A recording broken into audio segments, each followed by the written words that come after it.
Good morning, afternoon, evening, wherever you are. And welcome to a rather different show. This is because my connectivity failed yesterday. And so this is a bit of an, an ad hoc replacement for our normal views on the news that would go out at this time of year, day even. So I'm pleased to say that we have my co-host, Tersia from South Africa, joining us. Hello, How the John. devil Hello, are you? everybody. I'm good. I'm good despite everything that's happened in the past week regarding politics and so forth. And No. I'm happy to be here on sort of with one foot in two ponds. One is the Atheism UK pond, and Yes. it's nice to be here. Thank you for Yes. making me part of the panel for tonight's presentation. David from the US of A. I am so pleased you're able to join us, David. Yes, thank you. It's How totally are my you? pleasure. And whatever the modality of the program is, it's always going to be smart, and it's always going to be well worth everyone's time. So as Tersia, I'm really pleased to be here today. Great. Okay. Well, thank you.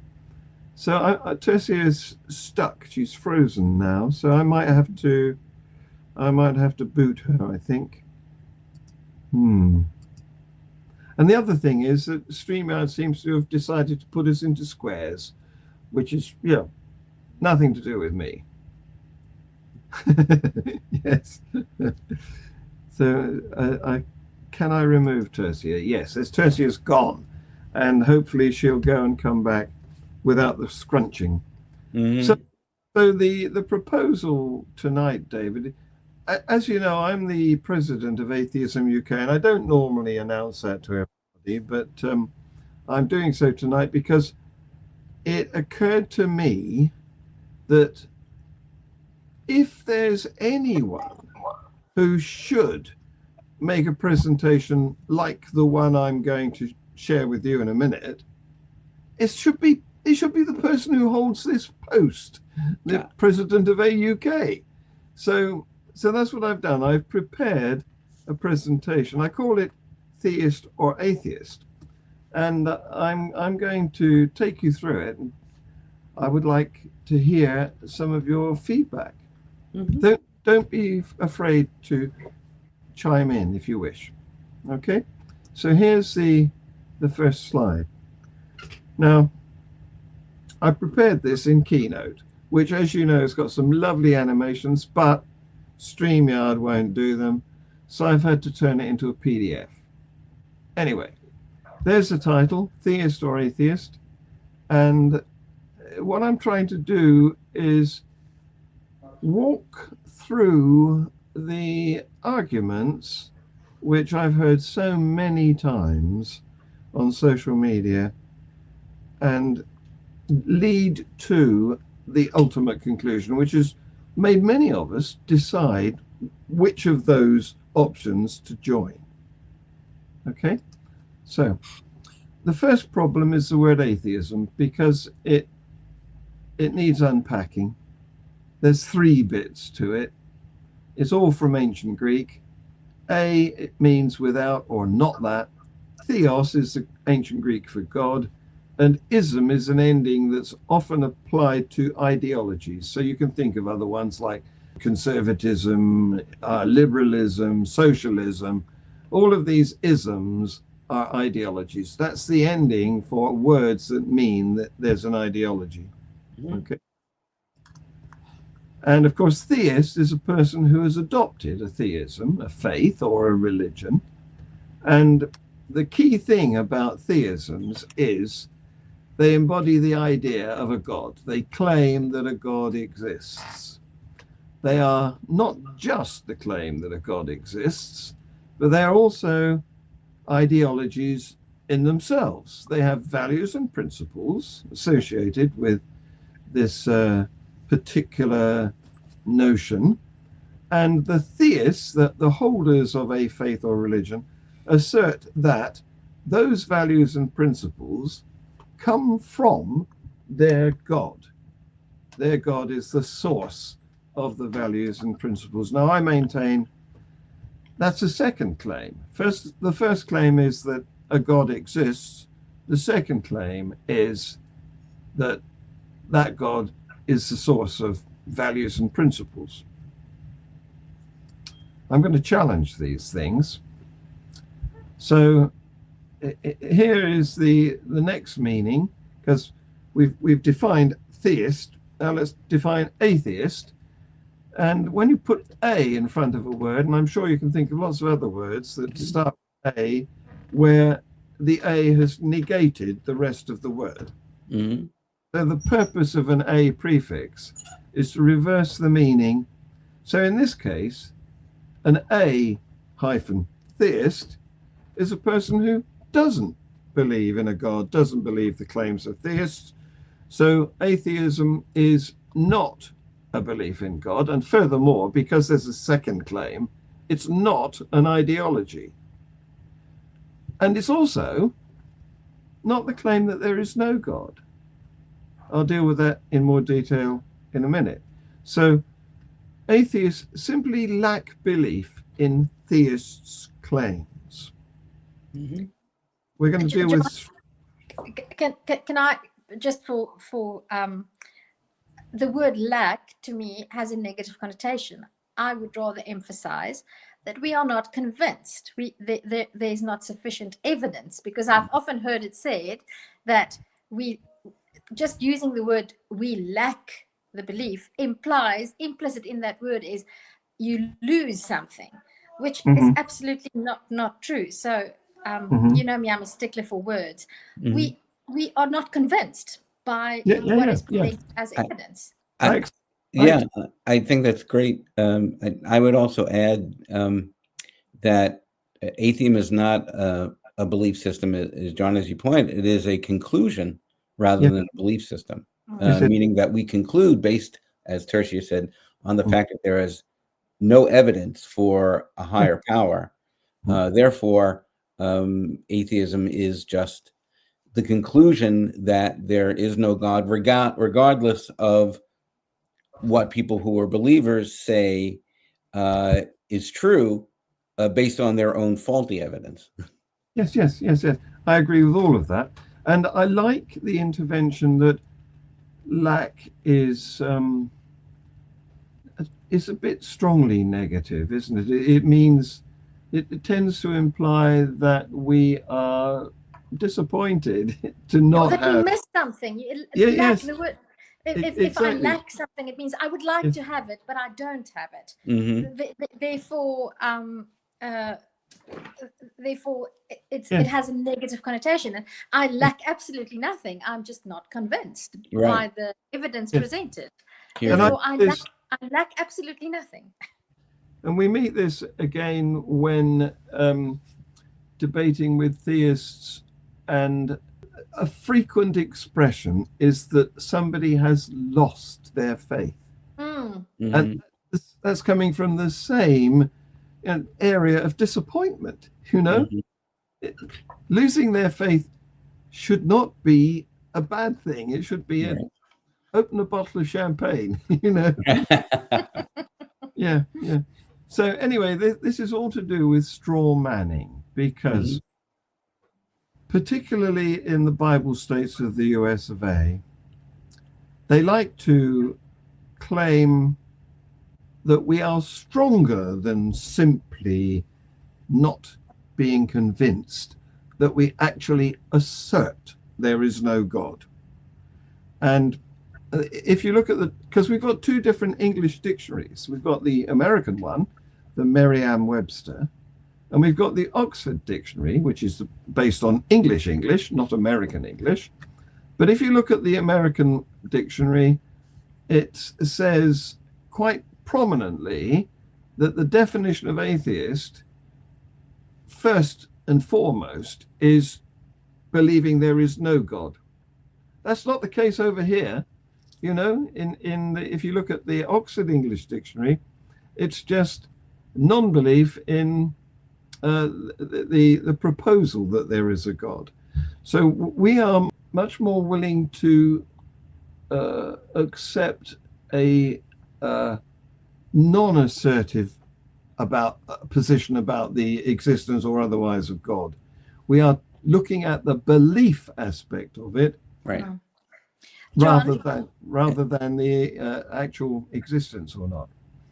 So let's just finish with straw manning, because it's a case of misrepresenting your antagonist's position so that you can defeat it, and it's not him. It's not him that you're defeating. It's your idea of what you would like him to be. So we are not claiming that there is no God. Or at least I'm speaking for myself. I'm not claiming that there is no God. Nobody can do that because the universe is too big to search. Mm-hmm. Some theists also claim that their God is outside of the cosmos, wherever that is. So nobody can be sure that there is no God. And what our position is that there is no evidence for it.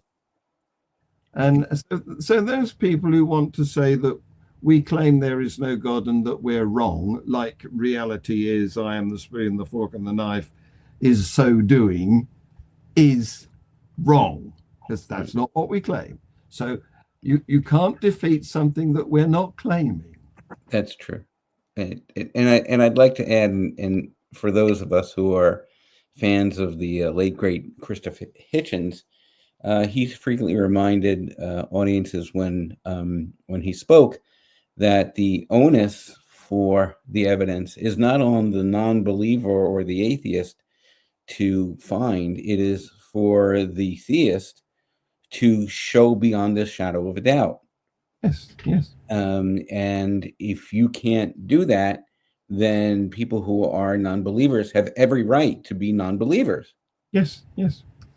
We're not making the claim. We're just saying we're not making the claim. We're just saying, bring on the irrefutable evidence of your theology. That's right. Show us God. We're just saying an immortal being that has been around since the beginning of time shouldn't require anyone to speak for him, her, or it. No. It should, if it is the creator of the universe, be able to speak quite rightfully for itself. Exactly. Yes, it should be a doddle. If you can create a universe. Yeah, you wouldn't need multiple religions. You wouldn't need multiple Bibles. You wouldn't need multiple theories. You wouldn't need to, because everything is refutable when it is philosophy and theology. Yeah. So providing convincing evidence to people like us should be so easy for somebody or some entity that can create a universe. Right. Yeah. So let's take stock of how far we've got so far with slide 6. So I'm asserting that the existence of a God is unfounded, and I will deal with the evidence subsequently. But let's assume that assertion first of all. If that claim of the existence of a God being unfounded is true, faiths are groundless. There's no point to constructing a religion to submit to and worship to a God not been shown to exist. And the second claim, that God is the source of all the values and principles that the religion purports are true, that one falls on the failure of the first claim. If there's no God, he can't have provided any values and principles, or it can't have.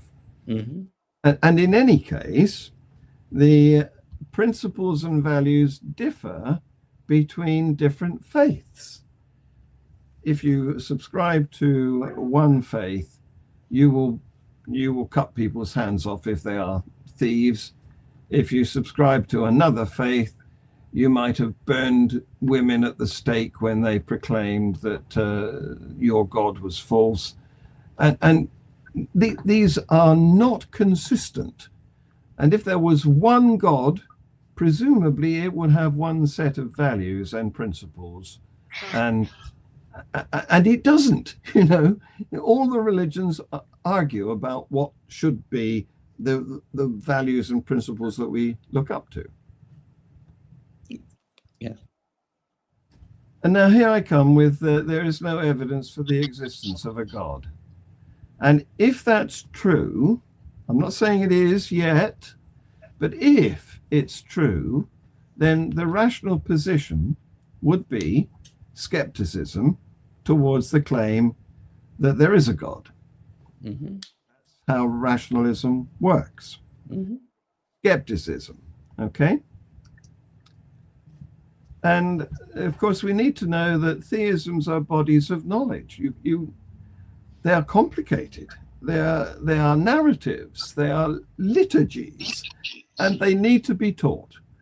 And they can't be taught to babies because babies can't speak. They don't have language. So therefore, we are all born without religion, without belief in a God. We are born atheists. You can't start teaching us whatever religion you want to impose upon us until we're one, roughly, when we can actually understand language. Okay?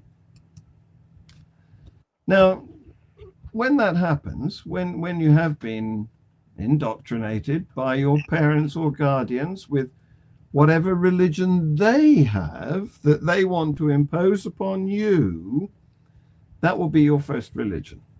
I was lucky. My parents didn't do that to me.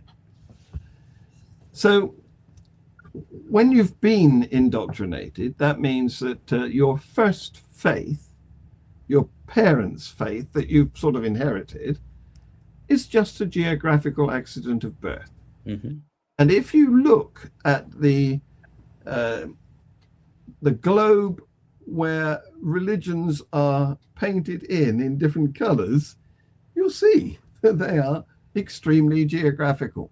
They have started at a nuclear origin, like an infection of a bacterium on a culture plate, and they've spread out from there. Now, later in life, of course, you may, once you've attained your adult mind, you may start to look more critically at what you were given as a child, and you may subsequently choose a second faith. And famously, of course, Cassius Clay did that. He was raised a Baptist, and he subsequently chose to become a Muslim and took the name Muhammad Ali. Mm-hmm. So this is not unheard of. People choose a second faith. Choose being the appropriate word here. We could say the same thing about Cat Stevens, right? Yes, indeed. Yes. And of course, a lot of people, especially now, are choosing to simply abandon their first faith, not swap it for another one. I would like to add something to that sentence of yours.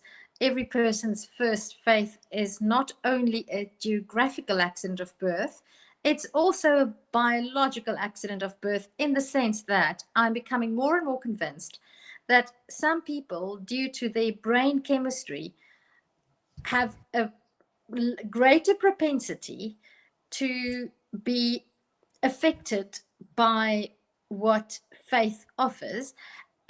And I experienced this firsthand this past Wednesday evening, because I attended a charismatic church service. It was it was absolutely enlightening.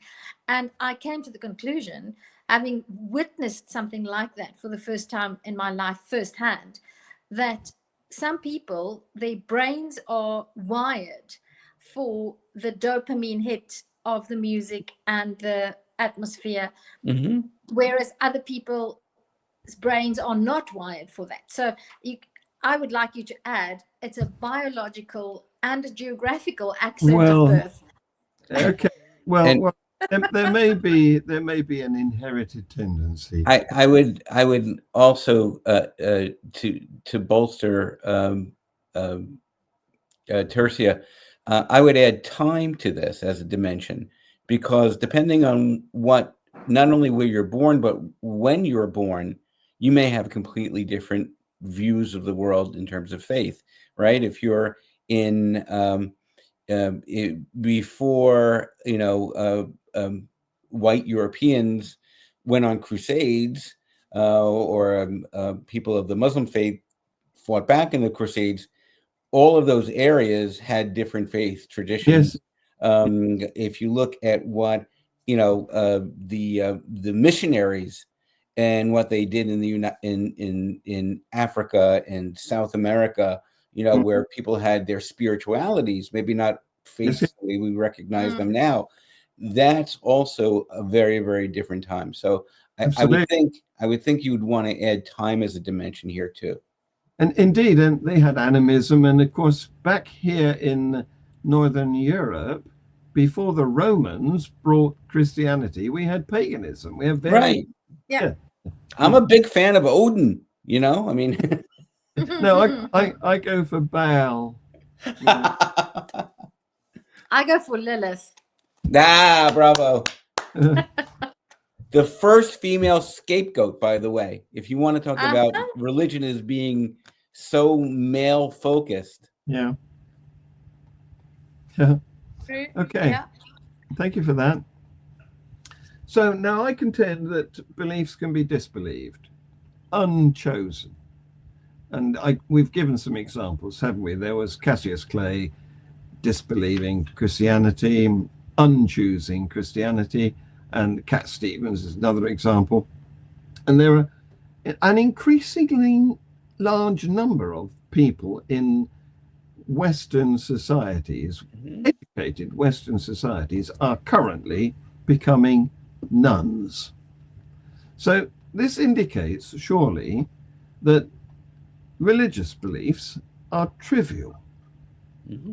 They are just personal preferences, like wanting sugar in your coffee. And this also indicates that it's normal to revise one's attitudes and choices as we mature. Furthermore, it's normal to have doubts about previous preferences. I used to like sugar in coffee, but I don't anymore, especially if we discover that they lack verification. So I'd like to float the idea that it's normal to change your mind about belief systems.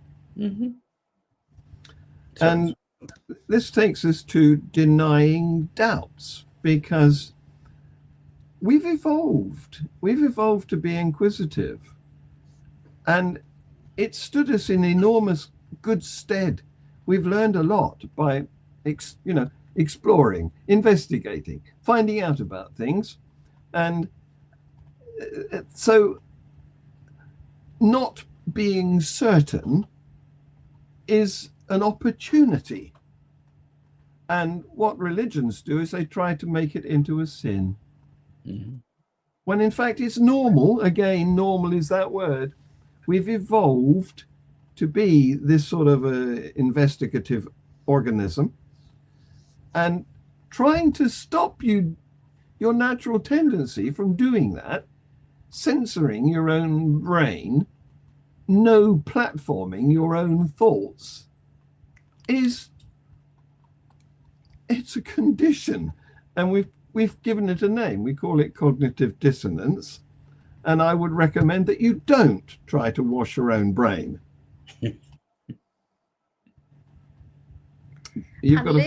Unless it's washing it from Christian beliefs.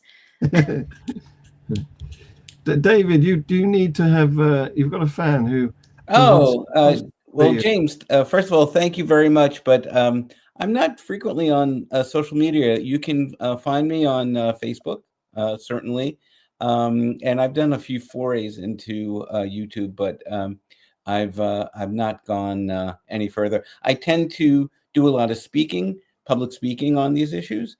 I have one trip coming up in Poland and another one in Finland in May. But you can find me here and with my wonderful colleagues. But he's a regular. David is a regular that we love to have on our show. So going on, if, as the last slide pointed out, that belief is trivial, let's try and estimate the value of it. And I contend that the only time belief has any value is when we don't know. It's when we're stuck in the desert, thirsty, we don't know where the next oasis might be, and we're saying, I believe it's over the next sand dune. That is when belief has any value. It's when we're completely ignorant, but we would like some indication of a direction to follow in the absence of any knowledge. And so I need to define knowledge here, and I've claimed that knowns are items of information that cannot reasonably be disbelieved, and therefore do not require believing. I mean, you can try to disbelieve that gravity will pull you down if you jump off a roof, but I wouldn't recommend it. Well, I don't mind people believing, if you will, if that's the broad term you want to use.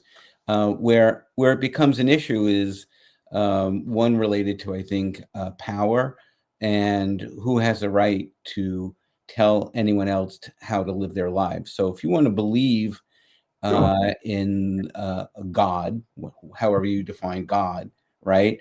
And if that helps you make moral decisions, then that's fine. For the atheist, or if someone is sick and they believe, do you tell them on their deathbed that you're not going anywhere when they need to feel ensconced in faith? So to me that's a little more tricky. I draw the line, as they say in the United States, with where the fist comes in proximity to my nose. Yes. Right? Yes. And so if you want to believe and have these beliefs fulfill your own private dignity and your own private life, that's fine. If you try to take away my right to live my life, then that's where the line gets drawn. Absolutely. I wouldn't mandate that it's illegal to believe. Right. Right. I'm just trying to devalue belief down to the level of, horoscopes. I'm a Gemini, but I don't lay much store by that because I don't think there's any value to believing in it. And that's how I would like to see faiths and that sort of belief system turn out. I have a slightly stronger view on we've got skulls. Only because but I'll go ahead, please. No, I was going to say I could possibly be labeled as less tolerant of belief, although I agree 100%. I would absolutely never stand for mandating unbelief or atheism or disbelief. But I do think we should be more serious about interrogating what people believe, Yes. because beliefs inform actions. Yes. And what is currently happening in the United States, the fact that Project 2025 and the goals of the Christian right has been achieved after 40 years, I think is in part due to the fact that there was not enough interrogation and not enough conversations about what people believe and why. Because what beliefs inform actions, and the more sincerely those beliefs are held, the more of an impact they have on people's actions. And because people act in the world based on their beliefs, if people believe that abortion is wrong or that it's a sin to be gay, then they will sooner or later act upon those beliefs. Yes. Right. But I think this is not an area which should be mandated. I don't think there should be an act of parliament forbidding belief. I absolutely agree. I think we're now into the area of education. Mhm. Yeah. I think belief is a deception. Mhm. Abhor it, but I would only be prepared to help people to understand rather than enforce my attitudes upon them. So that's the whole purpose of this presentation, really. I'm trying to persuade people to abandon their belief Mhm. for reasons, for rational Right. reasons. And I come on to you're going to level the criticism of absolutism against me in a minute, but I'll deal with it when it happens. Hey, can I just add one thing? And I'm sorry to interrupt because I'm sure you probably when we talk about things like the biological basis for faith and things like that, up until the last 300,000 years, we were pretty much animistic. Yes, And if you go back to someone like this, yes, who's a Neanderthal, right? You don't see any type of polytheistic or monotheistic faith. You only have that when when our species, anatomically yes, human species, comes onto the planet 300,000 years ago, and you only have the modern world that we do simply because of the frontal lobe, something yes, that Neanderthals yes, lack, yeah, but we do not. So the idea of faith and as a construct and reason as a construct only exist because we developed this frontal area of our brains. absolutely. We invented the forehead. Thank you for that. We Yeah, evolved a forehead. Yeah, we have evolved a frontal lobe to yes, give us the ability to to be rational. fly to the moon, Yes, yes, essentially, and see, on the micro level with a scanning and electron microscope, as well as with space telescopes that could see to the end of the universe, to the Big Bang. That is because of our frontal lobe, because of our foreheads. and Yeah, that's the good thing. The the the and so that's the creativity, mm. right? And some people can argue that, well, faith is evolved as a form of creativity. Hmm. Anyway, we won't get into more of that. I apologize. I'd like to point out to our audience that David is an anthropologist who lectures at New York City University. City University of New York. Yeah, yeah. Slight difference. A lot cheaper to get an education than NYU. Okay, right. So I also feel the need to deal with the word agnostic because it's another word that's grossly misused. People think it means that that an agnostic sits on the fence in between, can't decide whether to believe or not. And that's nonsense because the word agnostic is not about believing, it's about knowing. It's an entirely different category, and it comes from the Greek gnostic, which means to know. And so there's a gulf here between believing and knowing. And there should be some way of crossing that gap. And that way is evidence. You shouldn't change a belief into a piece of knowledge without supporting it with substantial evidence. So there is no middle here. It's like a magnet. There's one end and the other. Mhm. You can't be half hooked. You need to decide. It's a pendulum that swings. It doesn't hang around in the middle. You've got to decide which side you want to be on, and that's the point of this presentation. And it's perfectly fine to say that I would describe myself as an agnostic atheist, Yes. which means Yes. I'm not convinced that there is a God. There's not enough, but I don't know that there isn't a God. I just No. I don't have enough information to make the claim that I know there's a God. I'm not convinced that there is. And I think that is such an important distinction. I don't think we do enough to address the whole issue of agnosticism, because so many people use it as a sort of a halfway house between belief. You're a believer, and then you become an agnostic, and then you become an atheist. It doesn't work like that. No. So you've driven me on to a slide not the next one, but the one after, which agrees with what you've just said, because I assert we are all agnostics, even those of us who have chosen to believe in God, because nobody has any evidence for the existence of a God or the non-existence of a God. And so what we're in there is a belief area, whereas we should be in a Gnostic area, a known area. And so let me go back to the previous slide, which leads up to this, because that contends that believing without evidence is foolish. And of course, we've all, well, many of us have been brought up as children to think that there's a Santa Claus, a Father Christmas with reindeers and a sleigh, and comes down a chimney and delivers gifts, and we have to leave out mince pies and glasses of sherry and all that.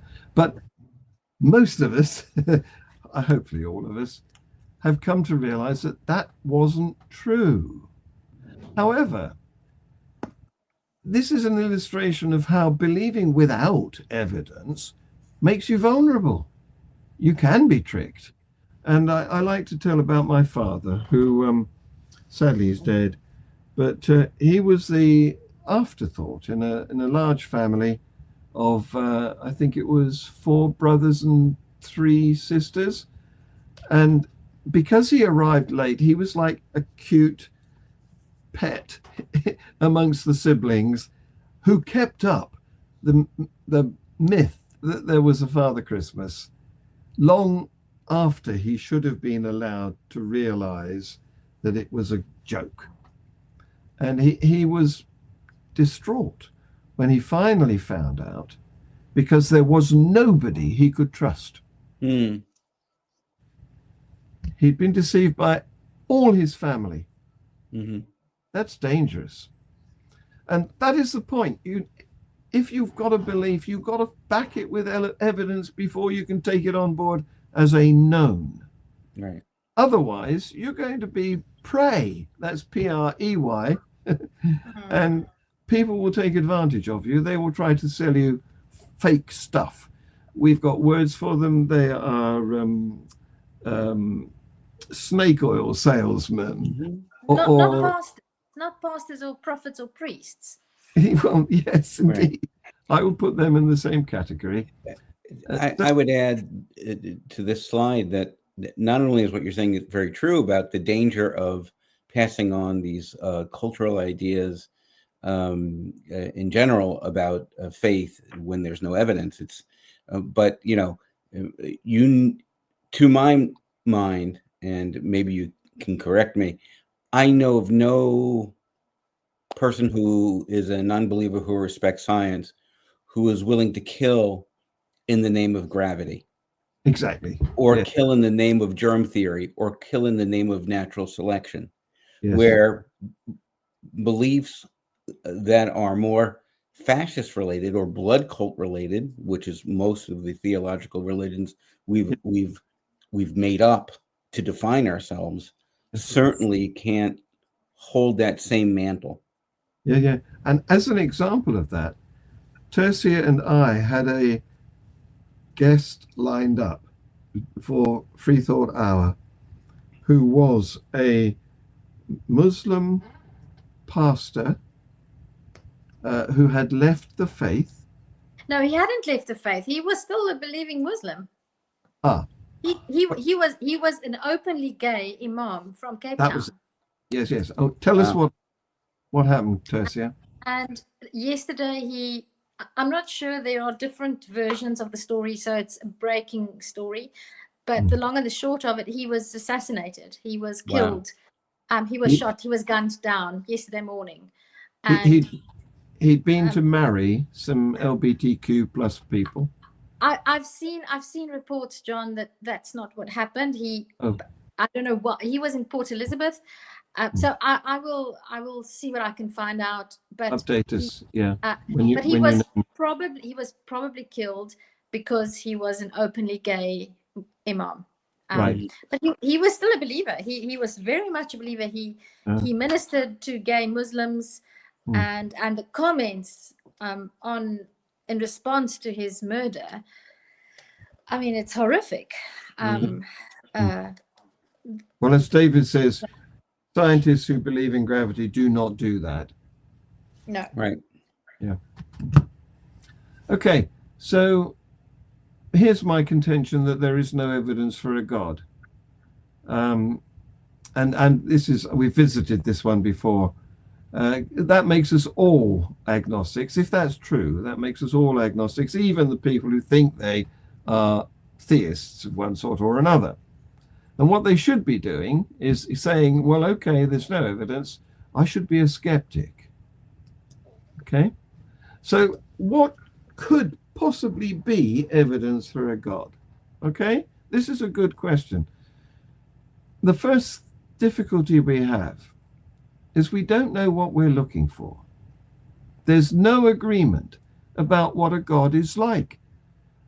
Unlike, for example, a metal in the periodic table, which has properties that we can identify and recognize when we found it, or unlike a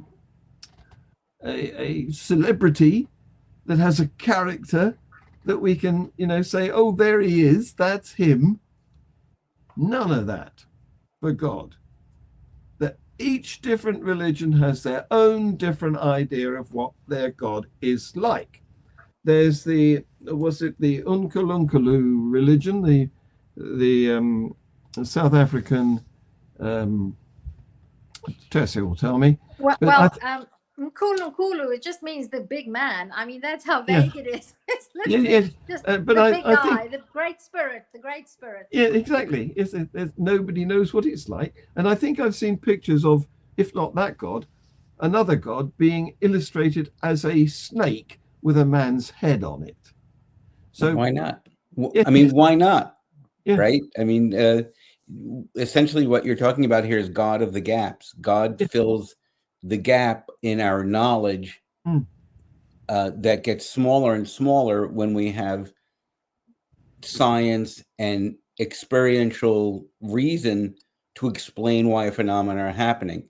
It was really good to say these phenomena are happening because, Zeus did it, or,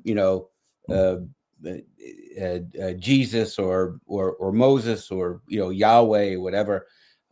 But those spaces where God exists today are much smaller than 2,000 years ago, which brings up the idea of why are some of us at least still holding on to those 2,000-year-old beliefs or 5,000-year-old beliefs. What you're illustrating here is our need for explanations to mysteries. Right. And because we have this creative mind. It's what makes us human. Unfortunately, we're not too bothered about whether they're true or not. What we want is some of us are. Yes, indeed. Yeah, but what a lot of us are happy with is a good story. And we were talking about this last week with Neria Khan, weren't we? Yeah. So let's this slide.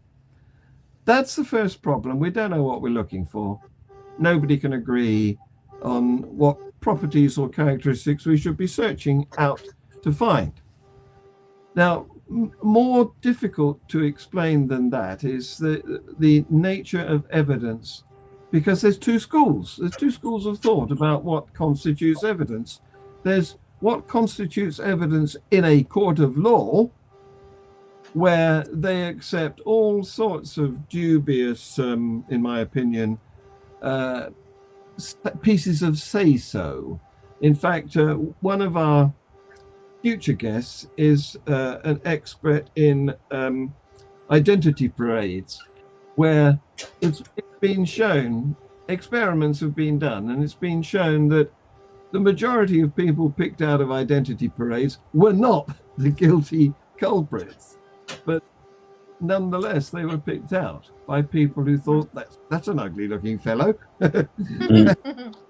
So I would contend that what passes as good enough in a court of law is not good enough for providing evidence for the existence of a God. And we know this is the case. And that's why we have appeal courts, because we know courts make bad decisions sometimes and they should be challenged and reversed. Okay? So I contend that the existence of an entity of the nature of a God is not a legal matter. We should not be looking at what constitutes legal evidence.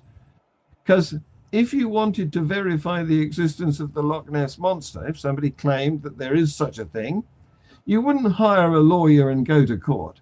You'd get your binoculars out and you'd go to Loch Ness.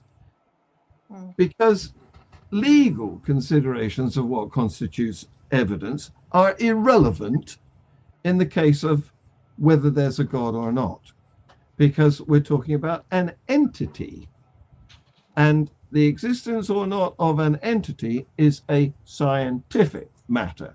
So we should be looking for scientific evidence. Okay. What is? And I would just like to say something else about the nature or what the evidence should be like. So it's basically I suppose a slight reference to extraordinary claims require extraordinary evidence. However, yes, it's a slightly different slant in the sense that if this matter is so important that, I mean, this is literally a life, yep, eternal life and death matter. That yep means that you have to be extremely clear about what you're looking for, and you should set extremely high standards, because what if there's more than one God? How do you know that you have found the right one, the most powerful one, the most whatever attribute you're looking for? So I think it's really, really, really important that you set out very, very good standards of evidence. Because what if you're wrong? What if there are several gods out there, and some of them are good and some are bad and some are more important than others, and you have not found the right one? I mean, just imagine that. You're doomed, aren't you? Yes, that's right. And it's not whether you found the right God or not. It's a case of whether you were in the right sect or not. Right. Well, if they were a god, and if they were gods, and if they were real, it would be important to find the right one, and there should be a criteria. Yes, that's right. Because finding the right one. There's 30,000 different versions of Christianity. Right. Exactly. Yeah. Right. And those are all changing all the time. Yes. As well. We have to remember that as much schism as there is external to each religious faith, that each religious faith is itself changing over time as well, right? The whole idea of paying for your sins, with money to the church, and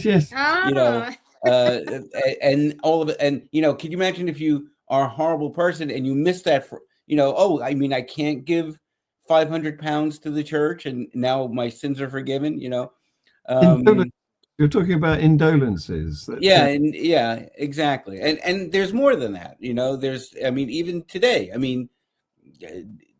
you have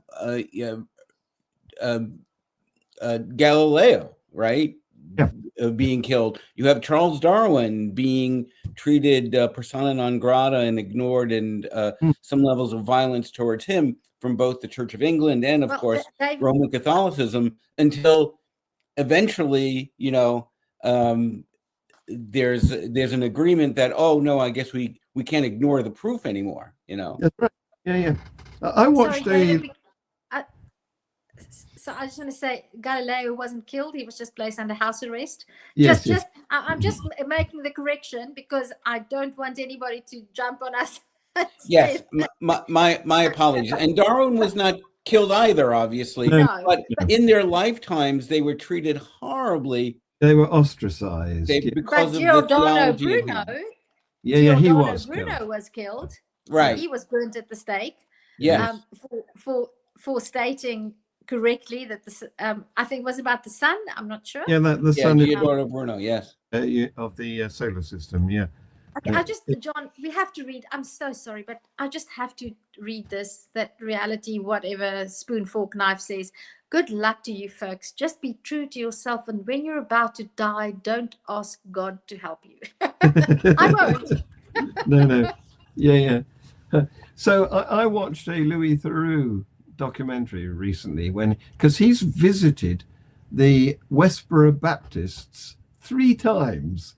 And each time they've had a different scripture. They've revised their attitudes because not that recently, but in the recent past, the founder died, and so Westboro Baptist it's evolved. It's not what it used to be, although they still say God hates fags.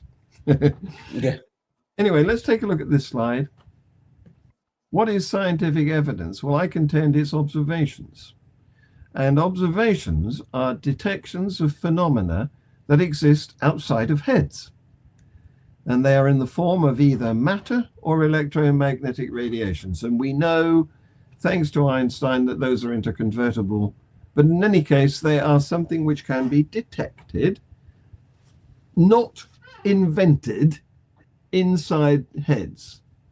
They are not thoughts. Thoughts are created inside heads, and thoughts cannot make evidence, because thoughts can be anything.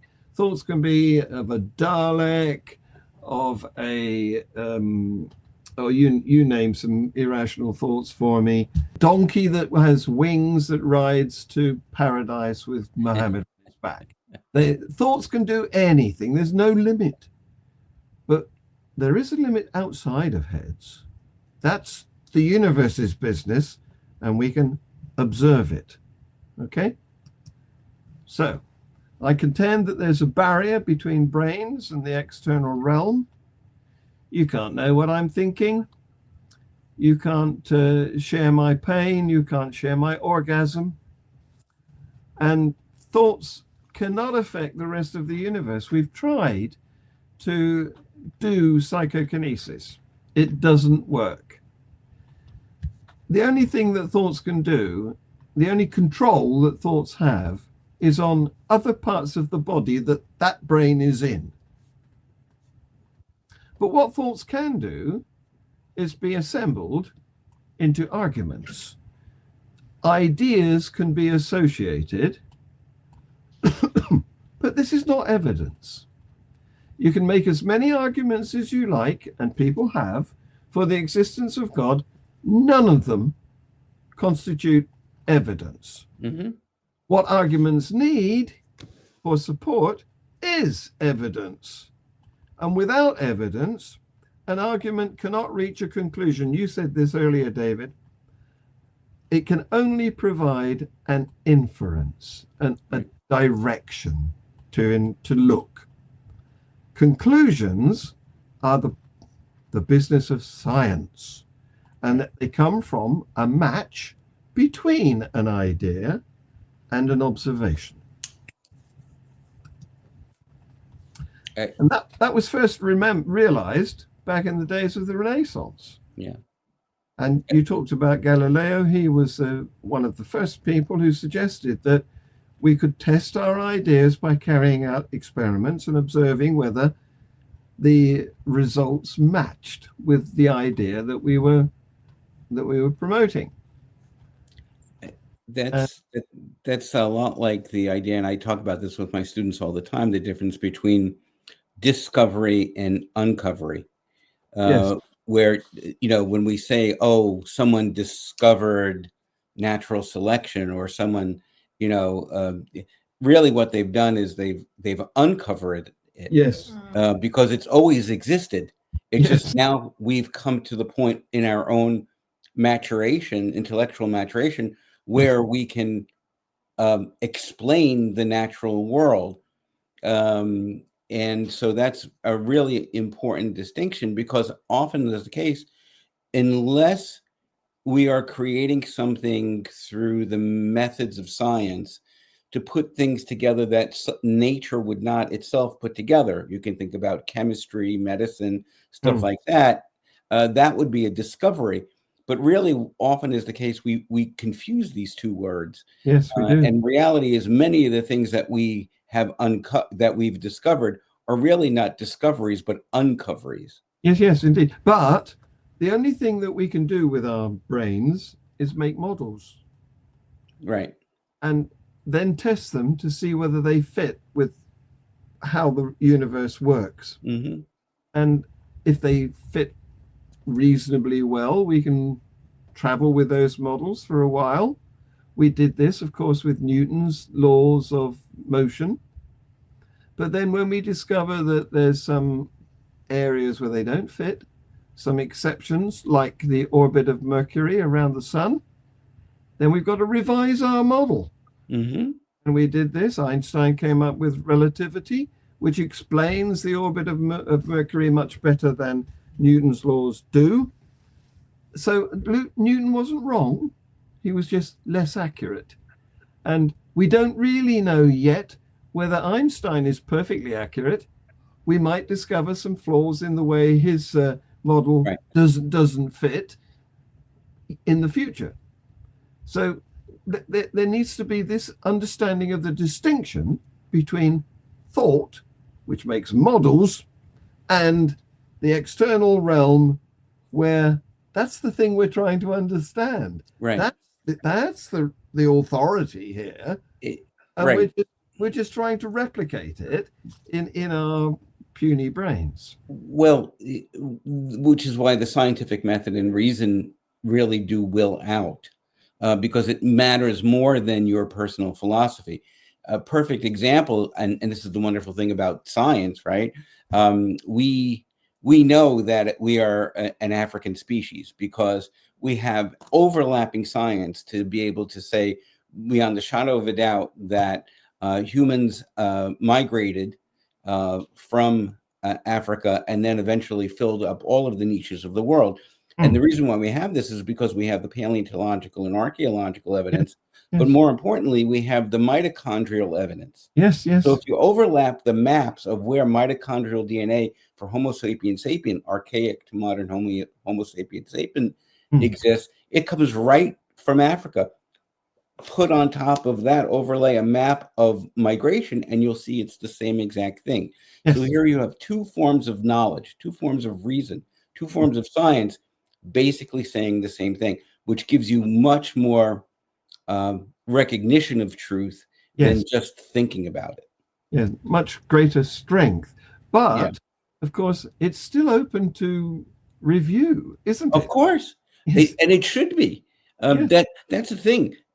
Science should not, and I think this is a positive thing about science, is that often it is looking to be told what it got wrong. Yes. Whereas belief usually brings on some level of conflict and insult. Yes. We like to be wrong because that's the only time we can be sure we've learned something. Oh, absolutely. That's the difference between liberation and slavery. Yes. So here's my last slide. In order to continue to believe in a God, theists have to decide whether to disregard the importance of observational evidence and the success of science and be pre-Renaissance in their understanding, or to leave their faith and become atheists. Mm-hmm. Thank you for your attention. Bravo. Well done. Oh, we want to break free.